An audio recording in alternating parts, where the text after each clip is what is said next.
What's up guys, it's TBAG, and not too long ago I came across this video of Game Informer where they were looking back at the reveal trailer for Rainbow Six Siege and how weird and different it was compared to the game's current state. That trailer is already 5 years old and Rainbow Six Siege has since grown into a great game with over 50 million players. An amazing achievement. Not too many games can keep that kind of form of growth over the course of 5 years, so that's pretty amazing, and this video was pretty cool and funny to look at. And so I decided, why not look back at Battlefield 5's bizarre reveal, because it was actually really weird looking back to it. You know, I've been playing Battlefield as long as I can remember. A lot of things in this reveal kinda set the tone for the game's current state, which is a really big mess, as we all know. Let's start with Trevor Noah. Why the hell would EA decide like, hey, we need to promote the new Battlefield 5 game in the best way possible, let's get Trevor Noah to host the reveal event, you know, because we all know him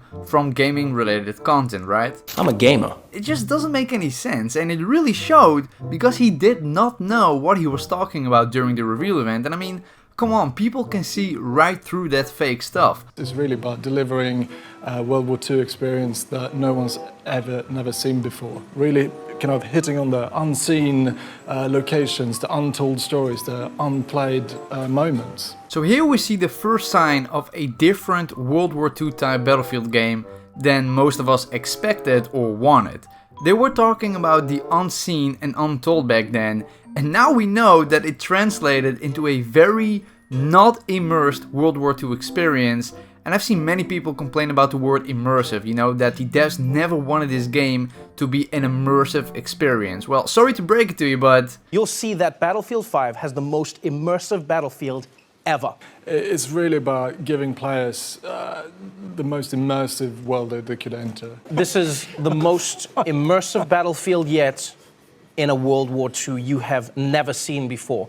Do you have a specific way that you want players to see this Battlefield? Well, I think the best way we can describe it is immersive. I mean, this needs to feel like the most immersive Battlefield that players have ever played. I mean, it's kind of a shame because it really sounds like they had a totally different game in mind than what we have right now. Now the reveal is about to get a whole lot weirder, and I wish I could show you the Twitch chat of this live reveal because the chat was absolutely ruthless, like no mercy. It seems like they knew that Battlefield 5 wasn't gonna get a great start, which was gonna be set in stone once the official reveal trailer was shown for the first time. Hello, old friend. But we'll get to that in a moment. So here they are talking about some new things like getting pushed by an explosion shockwave, which I agree is pretty cool. I mean, it's not a big deal, but pretty cool nevertheless. They are talking about the new movement system, you know, jumping through windows, hanging from ledges and stuff like that. Not really smooth at launch, but I gotta agree the movement system in that regard is pretty awesome in Battlefield 5 compared to other Battlefield games.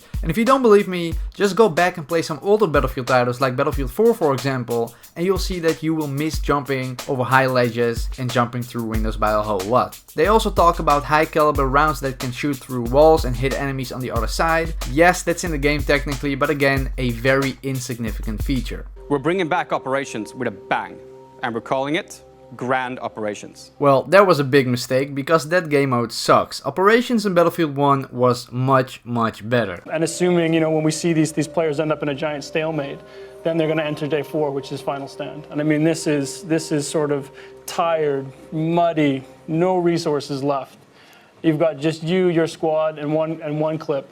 And you all fight to the last man standing with the weight of the world on your shoulders. So this is a game mode that you may never see if your games are not in a stalemate. You may never get to that fourth map and fourth story then. Exactly. Literally never played Final Stand. Well, maybe once at the launch of Battlefield 5, but I think 99% of players have never played this game mode in Battlefield 5. So again, kind of a waste of time, you know, developing something like this that pretty much nobody's gonna play. I don't know what their philosophy on this is. Co-op is back. And that's one of my favorite aspects of Battlefield 1. That's one of my favorite aspects of Battlefield 1. That's one of my favorite aspects of Battlefield 1. Battlefield 1. Battlefield 1. Battlefield 1. Yeah, mine too. I loved co-op in Battlefield 1. There's no more premium pass in this game. This means no more. Wow. Thank you. It's the least I can do. Thank you. Yes. I mean, this means no more paying for maps, no more paying for modes. This is something the community has asked for. This is something the team really believes in. So what we want is a game where people stay together, they play the games together, and they get to go on this journey through World War II together. That's beautiful. That means I finally lose my nickname, No Maps Noah. That's actually really cool in my opinion, but unfortunately, I don't know if it's due to the fact that we don't have the premium model in Battlefield 5, but we don't have any content, you know. In Battlefield 1, even though it was really slow at the start, eventually we got a lot of maps, a lot of guns, a lot of content, but Battlefield 5 just lacks the content. You know, we're still waiting for the Pacific Theater and all that stuff, and that's still so long away, and we are well almost a year into the life cycle of Battlefield 5, and we don't really have anything to show for, at least in my opinion. Let me know down below what you think. Wow, Battlefield 5 launches worldwide on October 19th. Wrong, the game actually launched in November, and when the game finally did arrive, it was still broken and we still had that whole early access stuff, so you know what, that was a lie. And then in this live reveal, we finally got the official reveal trailer for Battlefield 5, and we all know how that went. Worst reveal trailer ever for a Battlefield game. No music, too much goofy Michael Bay over-the-top action sequences, super odd flow. It didn't feel like a World War II shooter at all. You know, new features showcasings like the crash landing system that was scrapped and never made into the final game.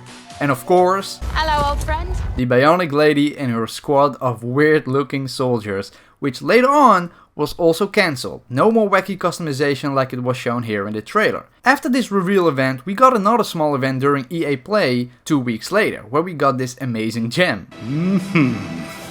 It's Royale. Here we got the official confirmation of a Battle Royale mode in Battlefield 5 called Firestorm, a 64-player BR with vehicles and destruction.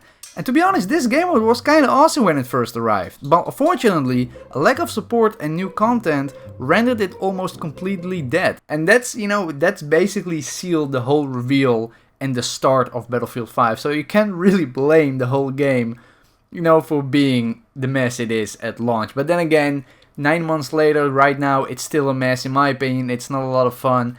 That's besides the point. That's about it for the video, guys. I hope you enjoyed. I think it's a lot of fun to look back at the whole reveal event and, what a mess it was and what a different take the developers wanted to have with this game, and it didn't resonate with the consumers at all.